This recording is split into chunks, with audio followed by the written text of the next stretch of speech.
start off asking you a simple question. If you could make anything in the world, what would you make? And why? Think about it. I had this question posed to me about a year ago, and it was probably one of the most difficult questions I ever encountered. What would you make if you could make anything?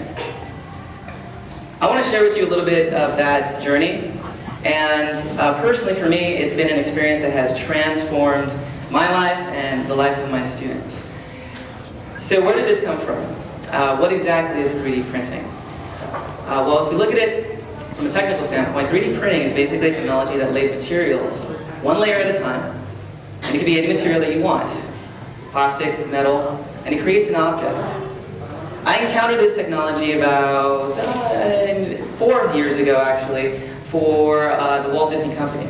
I worked as a product designer, and we basically used the technology to create sample toys. So if you couldn't get a sample toy or a prototype out to the company, we would basically print it on the 3D printer. And back then, it was a huge machine sitting off to a corner of one of our production facilities. It's an amazing piece of the technology. But the moment I encountered that technology, I realized that the world was going to be a very different place than what it is today. And quite frankly, as time went on, I was very unhappy. I actually started to question whether or not I wanted to make things that, only had about a small half-life. And could I do something more with it? Could I do something more with my creativity? And I woke up one day and I just realized that I was unhappy. I didn't want to do it. I actually made a decision that I didn't really want to pursue design as much, right? Because I just wanted to do something that really allowed technology to push my creativity just a bit more. So I decided to go and pursue teaching. I figured, okay, well, if I do teaching, I can figure out what my plan would be and I would pursue that. So I entered the teaching field. I become a graphic design teacher at a really awesome school. And we service middle school and high school students. And these students are excellent. They're really, really great, right? Yeah. But you know what I found out? I found out that these kids felt exactly like I did in my professional career. I felt that I wasn't as creative, and so did they. And I'm sure some of you can agree, right? I'm not creative. I don't think I could do that. Design, draw, that's something for artists, right? But actually, it's for every one of you.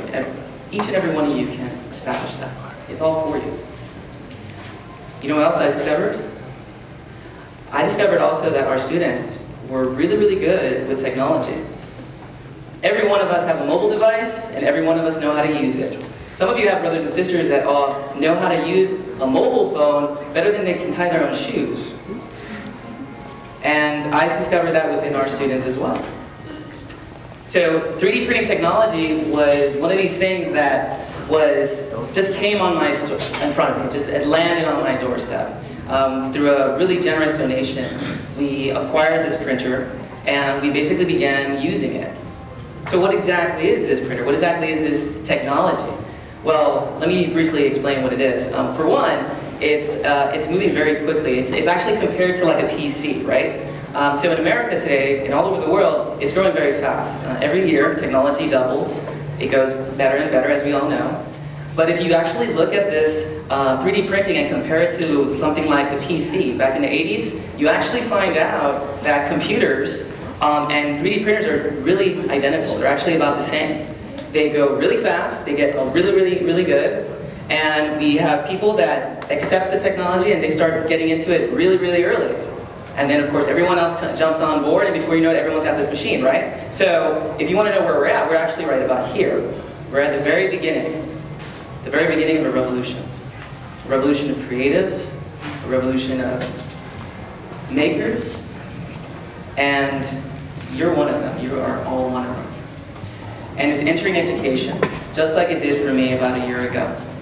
So I'd like to share with you a little bit about the projects that we actually created, because from these, it opened up a whole new series of ideas and talents that I never knew I really had, right? So what kind of projects did we do? What kind of projects have we created in our classrooms? Well, let me share them with you.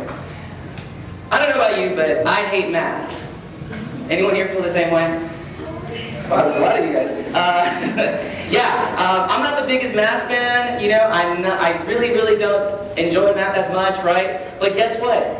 We figured out a way to make math interesting, right? So one of our teachers actually helped design this product. You know what this is? This is the Pythagorean theorem. You know, a squared plus b squared equals c squared, right? You would see it on the wall, right? You would see it drawn out. I never knew this. I never really understood. I'm sure you guys feel the same way, right? Like, what is this? Like, you know?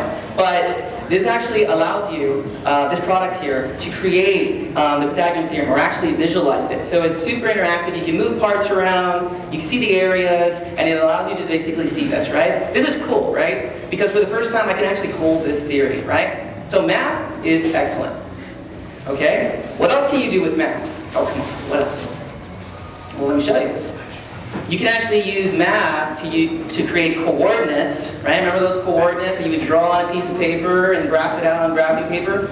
So one of our other teachers, Ms. Autry, she approached me and she said, hey, can we do a design and actually put it onto a coordinate system in math and actually apply it to something like an iPhone case? So essentially make it like a custom iPhone case? Yeah, absolutely. You absolutely can. And we actually were able to do that. We printed it out, and students saw all their designs come to life. And it was really, really cool, right? Because they were able to establish that and make that happen for them. Now, for me, I have glasses, as you can already see. And every time I have my glasses, you put them on the table and they end up getting lost, right? You wake up in the morning, they fly out, and it doesn't work, right? I just lose them all the time. So during our summer program last year, we actually had some students create a stand for their glasses. So the project was, okay, if you can make anything, what would you make? And I asked that same question to them. How about you find a problem and solve that problem? Well, I can't do that. How am I going to do that? Well, let's see. So we actually ended up creating this really cool stand inspired by Roman architecture, and you can put your glasses on it, and they even branded it themselves. And that's really, really cool. Medicine. Hey, can we teach medicine or medical terminology in our classes? Yes, you can, definitely can. So in one of our medical classes, we actually had a student have some difficulty learning posterior, anterior, all those words that basically you create or learn in medical terminology. So we actually decided to print a skull, and we used that skull as a visual aid to basically make it interactive and allow students to basically understand how to use that part. I thought that was really cool, right? Because that's, you know, you can actually print this, and it's super accurate, right? It has so much detail that it's really, really an amazing piece that we printed in the classroom. Amazing piece that we printed in the classroom. Oh, how about earphones? If any of you guys actually have a mobile phone, and you know when you get your mobile phone, the cord kind of tangles, right? The earpiece or the earphones.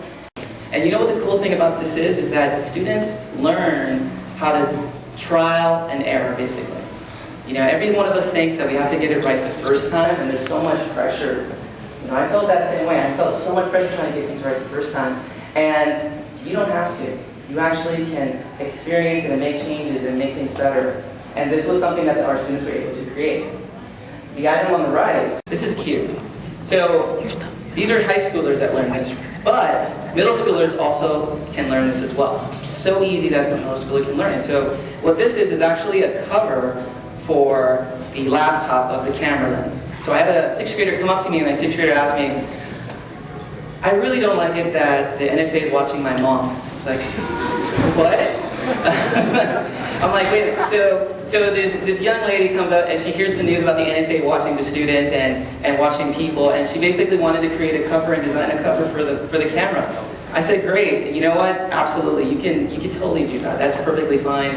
We were able to design it and print it out, and she gave it to her mother. She called it the eye bunny, which I thought was cute. But a sixth grader can learn this.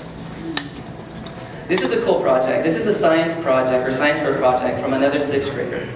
So she wanted to create and solve a problem. You know, can I make something that can help birds not flying into the windmill. It's like, well, why would you want to do that? Well, that's a problem, right? Whenever windmills roll, then birds would fly right into it, and the project was, what would you make? What would you create in order to solve that problem? Well, she wanted to make this sort of device that would send sounds and scare away those birds. And I thought that was really cool. So we designed it, we put it together, and we printed it. But you might be asking, okay, so how do you print it? Like, how do you put this all together? Like, how do you do that? Okay, it's really easy. It's a software, okay? It's all in the software. There's a program out there, okay? And this is a really cool software. It's based on adding and subtracting shapes. You can actually start designing today and start putting together designs. Do you need to have a printer? No. There's actually an option where you can actually send it to another company to print for you, and they'll ship it out to you. But what this does is that it actually shows how easy the software is. So our student here, both ladies, 6th graders, they come in and they learned it on their own. That's another thing that's really cool too. You don't need to be an expert in learning how to use this stuff. All you need to do is have an idea. You need to have a vision. Do you have something that's worth pursuing? Do you have an idea? Do you want to make something? Or better yet, can you make something? Absolutely. We made a trumpet mouthpiece. Okay. What do you mean? What's that have to do with anything? Can we help students create a trumpet mouthpiece because they can't afford it? They're $30 or $40. They can't get it right away. It takes days for it to deliver. You know what? Let's try. We found a really amazing website that has all these designs available for you. There's a community of people out there that actually create things and make them and put them up online because they believe they can do it too. And we were able to download this file and actually get it out to our students. You can't afford it, you don't have to worry about it. We gave this and it was free to our kids. And it actually sounds just like a trumpet. Let me show you.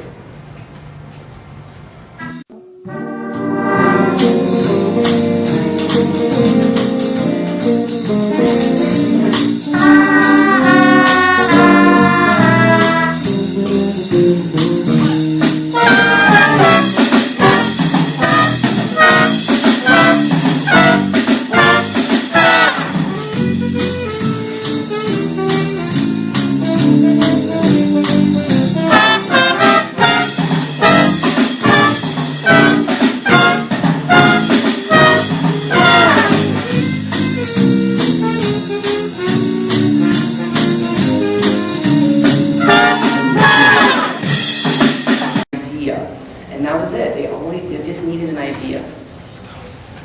So what exactly is the future of this? What does this hold? Well, for me, I think this is going to open up a ton of opportunities for my students, and for yours as well, for all of you. There's so many new things coming down the pipeline, as they say. New business opportunities. You know, what if there was an iTunes for stuff, right? What about clubs and programs? You know, after school, all my kids come in. I don't make them come, they come, and they want to make something. What do you want to make? What do you want to create? Anything, anything. And they're learning that they can create anything. There's going to be a whole new design revolution also happening as well. There's talk about engineering and design forming into one, where you can basically grow or actually learn to design things that are sustainable. What does that mean? Well, if you think about nature, you know, trees use the same stuff to hold it up, but it also gathers energy from the sun.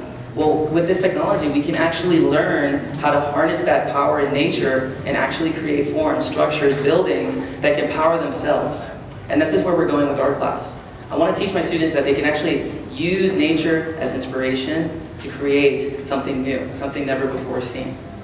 But the most important thing I think that this stuff does, this technology does for my students, is that it gives them hope. You know, I came in thinking that there was no hope for myself, that I would pass this knowledge on to you, the next generation, and that you would do something with it. I never really realized, it never occurred to me that I would actually help them get to another place and give them something to look forward to in the future. So the question was, if you could make anything, what would you make? Well, I would make a world where each and every one of you would be creative, confident, and very experienced to just try something new and make whatever you want.